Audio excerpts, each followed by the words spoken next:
Hi, everybody. Thanks, Chip. So, in the time that we have left, I think what we really want to cover here with Marie, who Chip introduced at the beginning of the session. She is the Senior Director of Software Partner Monetization and Success at SAP. And really, what we want to talk about is the transformation that you've gone through at SAP on the digital side regarding co-selling. So I think the best place to start, Marie, is really what what have you built at SAP at a high level, and what does that process look like?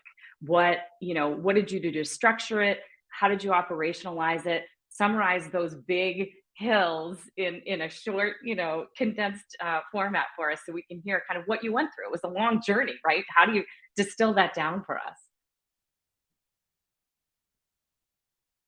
Oh, I think you're muted.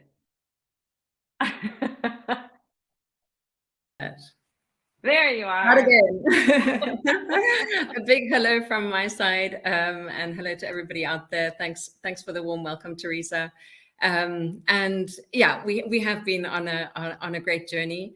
To answer your question, Teresa, I just want to focus a little bit on creating a little bit of context of sort of which piece of the partner puzzle at SAP I'm talking about, or we're going to be talking about over the next few minutes.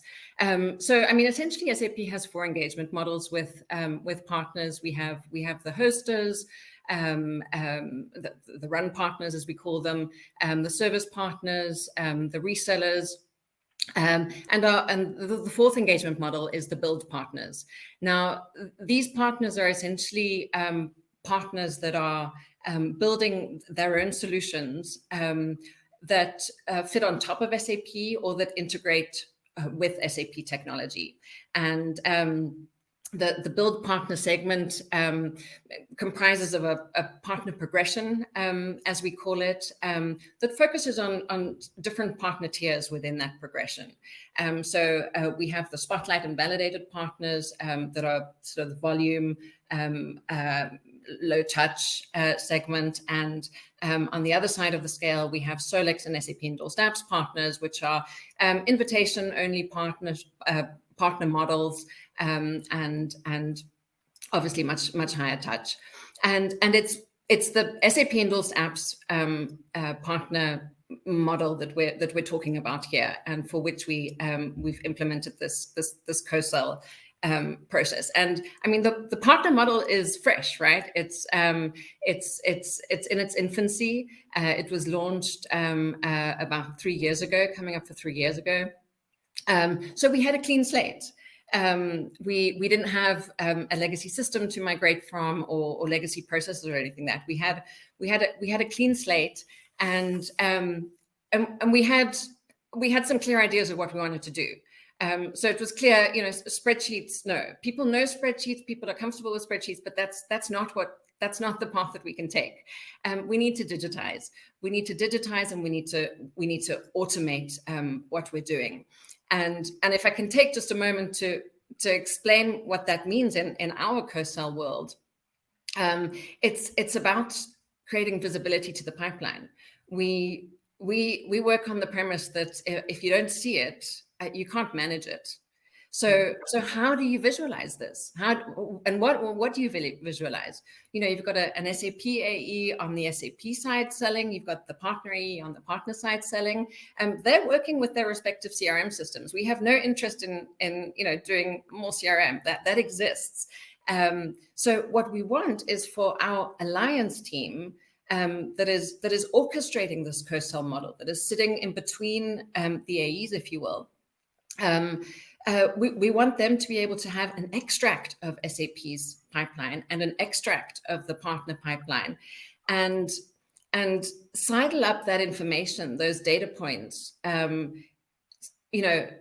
next to each other, so that at a minimum, what somebody needs to do is to go into WorkSpan and pull the report or look at a sales view, a sales plan view, and just consume the data. Really quickly discern, are we aligned on these opportunities that need to close this quarter? Are there discrepancies? If there are, go and action on those. Right. So that's essentially in a tiny little nutshell what we've built, Teresa. Which is great. So that visibility, I have to believe that visibility increases velocity, which is great. But to get there, you probably had to cross through some hurdles. What were some of the things that were challenges that you had to overcome, and what are some of the things that you think worked well throughout the course of your journey? Okay, I'll start on the second half on the worked well piece. I mean, I think another premise that we had across the board as we set this up was standardization. This is a program that needs to grow exponentially towards our biggest goal in 2025. Everything that we do needs to be kind of programmatized and just be able to roll off the shelf. So standard processes, being super prescriptive about how we do this co-sell model, and sticking by it, fairly rigidly, not deviating is something that we did from the get-go. What that helps with is creating simplicity. Right. So I think we all know this feeling of needing to do something in a system where the processes are cumbersome. It's kind of like almost with a dreaded fear. Oh my God, I've got to go and do that again. That's not the feeling that we wanted we wanted to deliver value to people so that they can do their jobs better. So keeping the process simple, sticking to the essence of the the likely answers that they will be looking for in WorkSpan was also key. So we're not overloading anything that we do. And I mean, the knock-on effect of that is that acceptance and adoption goes relatively quickly. I mean, as Ria just said, the ecosystem that we're talking about, it's internally, but there are all the partner teams that we are serving with what we're doing, and so making sure that adoption and acceptance of this brand new process works, is helped by the simplicity and by the standardization that we set out to kind of instill. That's excellent. So just making it really accessible, it sounds like you made sure that you incorporated that into how you built things. Making it accessible makes it, and keeping it simple makes it easier for people to adopt and to see that it's making their lives easier. So that sort of fear of change or the ability to adopt isn't inhibited because you're not burdening people with this huge monster. It's a simple way of looking at things and makes it accessible and meets people where they are, it sounds like. That's right. Yeah. Great. You did ask about some of the hurdles that we faced, and I think the biggest hurdle that we faced was that we couldn't do everything at once. So we needed to get going really, really quickly. The program was out there. This business backbone system needed to be up and running even sooner than we were able to get it up and running. So we weren't able to do everything at once, despite giving it a good shot. So I mean, the things that we're doubling down on right now are our scale.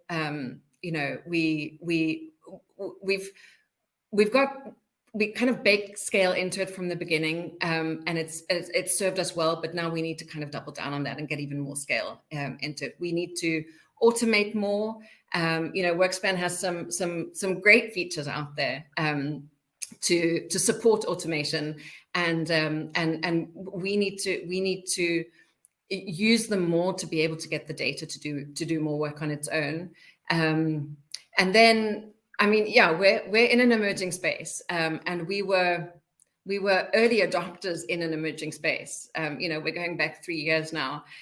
So at the time when we adopted WorkSpan, WorkSpan's architecture was what's referred to as 1X, and we are still on 1X, even though WorkSpan's architecture has evolved.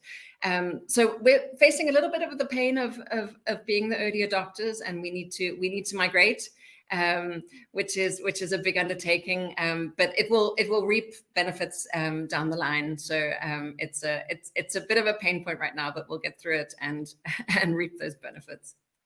Yeah, I know. It's funny when you want to be on that sort of cutting edge of technology, but there is that pain associated with being an early adopter, which I think you captured well. You're in an emerging space, you're defining process, you're working with technology, and digital transformation is a big overhaul, no matter how you slice it.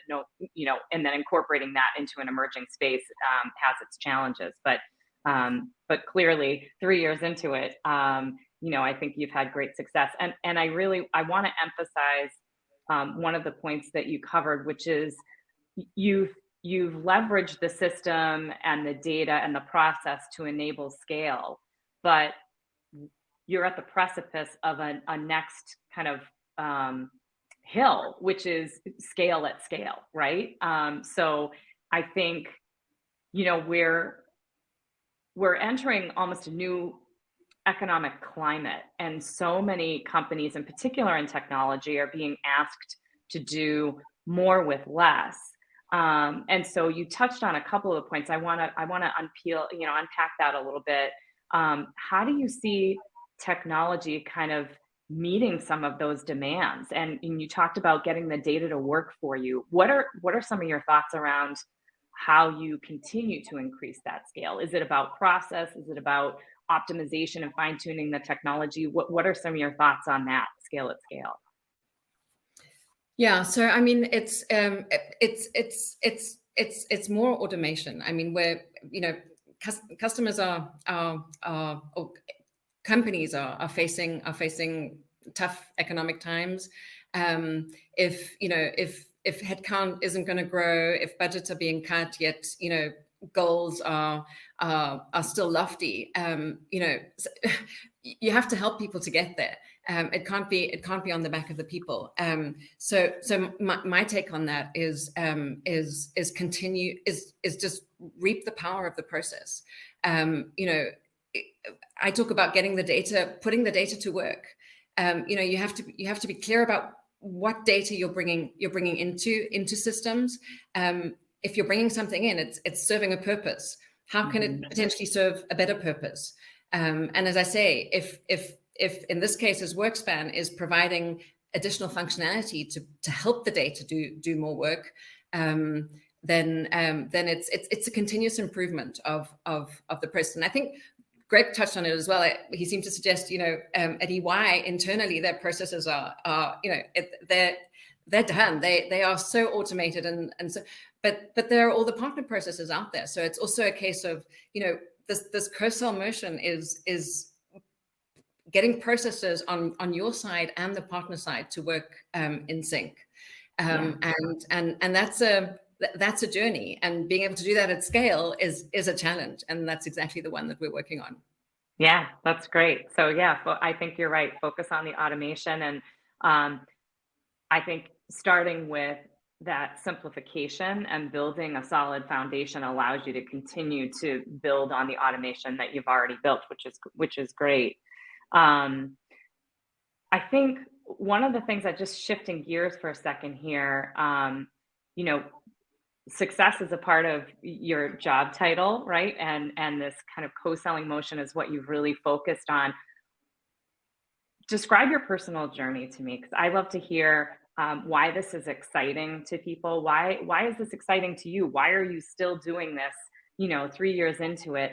How did it shape how you look at the business, and why is it still exciting? Like, what gets you out of bed? Why is this still fun and exciting for you? I mean, it's fun and exciting because it's an emerging space. It's an emerging space. Amit talked about it. I think everyone has spoken about it up until now. This is the decade of the ecosystem. There is so much to do out there. So that in and of itself makes it exciting. I mean, I think I've said, it's been great to kind of prepare for this conversation, Teresa, because it's helped me to look back, to see, what we've achieved. And if you ponder on it, it's, we have achieved a lot. What I tend to look at is the path ahead and see, what we still have to do. And I mean, that is clearly what gets me going. There is still so much for us to do. There's so much potential for us to unlock there, both for for these alliances and everybody's business involved in our partnering in the build space. But there's another thing that is slightly less sort of business relevant. But I read a wonderful book recently called Humankind by someone called Rutger Bregman, and he as the title suggests, he tries to put a very positive spin on our species. And I think I was lacking a little bit of that. I probably needed, like, the coming out of COVID and lockdowns. It was good to get a little bit of a lift. And he basically proffers this idea that our human superpower is cooperation. Now, I would have always argued that it's communication, but it's true. I mean, if it's a superpower, then some good should be derived out of it, and we don't always use communication for good. Often, but not only. And so I was really fascinated by this idea that our ability as humans to cooperate, and in this world it means collaborate, actually is a superpower. So to think about creating these processes, creating what we're doing, defining this new model to help people to use their superpower actually better. I find that really exciting, and that also helps me when I look at my day ahead to think, okay, this is pretty fun what we're doing. Yeah, that's great. I love that, and I think you're right. And I mean, it all kind of ties back into where you started, which is defining clear processes that are easy for people to understand, and then leveraging that superpower of I love that idea, because I always lean to communication as well. So it's a really valid point that getting people to cooperate across the board only serves to drive us forward, and that results, of course, from a business perspective, in great metrics and increased revenue, and everybody wins. But I think it also makes us feel good to cooperate and to deliver something positive, and to see the results of what you've done. So yeah, we did chat about that, in the prep. Like, sometimes you're so focused on what's next and what the challenges are next that we forget to stop and pause and look at what we've already accomplished, and where we've come from, and then move forward to where we're going next. If everyone was to take away 3 key points, so you've mentioned a couple of different things. Build a good process, meet people where they are so that they adopt. Being aware that you're in a new space and an emergent space, and being able to adapt and kind of optimize in that space. I heard a couple of key things there. For the folks that are attending today, what to you are the top 3 things that people should pay attention to or prioritize as they're working within this emerging space and delivering to the ecosystem? Yeah, so I mean, I think the standardization is key. That helps your process to deliver the power and deliver the value that people are looking for to make for them to be able to do their job better. I think another point is at a people level. So on the one hand, executive buy-in. I mean, we have a sort of a mandate as a partner organization from our executive board member for customer success, Scott Russell, to offer superior partner ecosystem experience through a well-defined collaboration model. Now, I mean, that is exactly what we're trying to do. And as we know, there's more to do, but that direct mandate plus the sponsorship from our more immediate executive level, we've had that from the beginning. It helps to drive the message in the ecosystem of why this is important, how it's going to work. So that's key. But equally at that people level, my internal customer is a key counterpart to me. He is the voice from the front line of the ecosystem. So unless of the wealth of things that we need to do and want to do, unless what I'm doing is 100% aligned to what is needed, I don't need to. And that's how we operate. We prioritize fiercely and serve the needs of our internal customer, essentially. And I mean, I can't emphasize it enough. I said we're doubling down on scale. We're doing scale at scale, but scale is just absolutely key. And it can be, it can mean many different things. What I mean by this is when you're defining your processes, ask that question. What does this mean for hundreds of people, for hundreds of partners using this process? How does that work when hundreds of partners use this process? How does it work when thousands of users are using the process? And the answers to those questions help you to discern whether what you're defining is good for scale. That's great. Awesome. So executive buy-in, standardization, ensuring that you're delivering in a collaborative way to the people that will be consuming your process and your technology, and then being able to leverage what you've built to scale. Those are, and that's the very simplified Teresa summary of what you just said. but that's what I heard. So, what are you most proud of as you look back over the course of the past couple of years and building all of this up? What's the thing that you're most proud of? Yeah, I mean, I think what I've certainly enjoyed is the creative process. I mean, this is this isn't a process that existed before. So it's creative. That excites me. And processes have been a thing that I've been working on since the start of my career. So that in and of itself is exciting for me. But I think a creative process on its own isn't really worth much. So I think what I'm super grateful for is the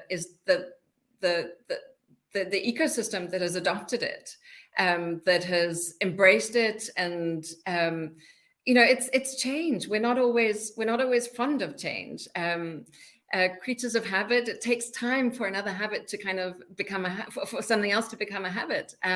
So the trust that people have given us, in the face of just initially many questions. How is this going to work?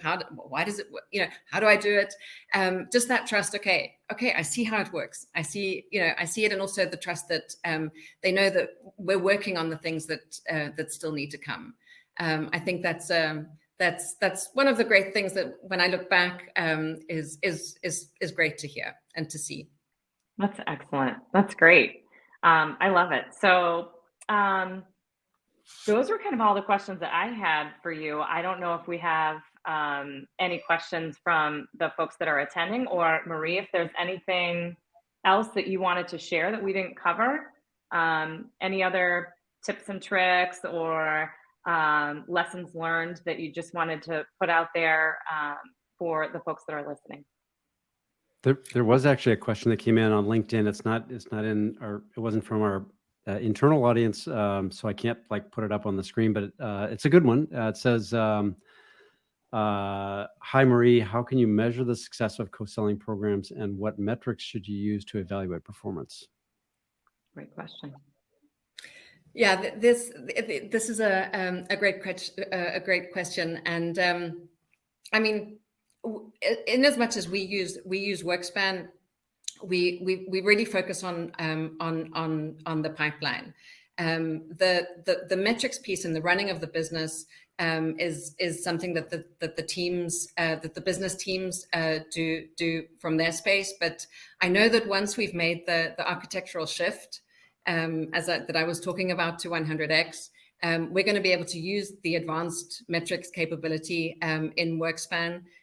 So I can keep you posted as to what we come up with as the sort of the bar of what partner managers can use to manage the efficacy of their business and how they're going against their business plan. Terrific. Excellent. Great. Okay, I think this has been fantastic, Marie. Thank you so much. Thank you so much for having me. It's been a joy.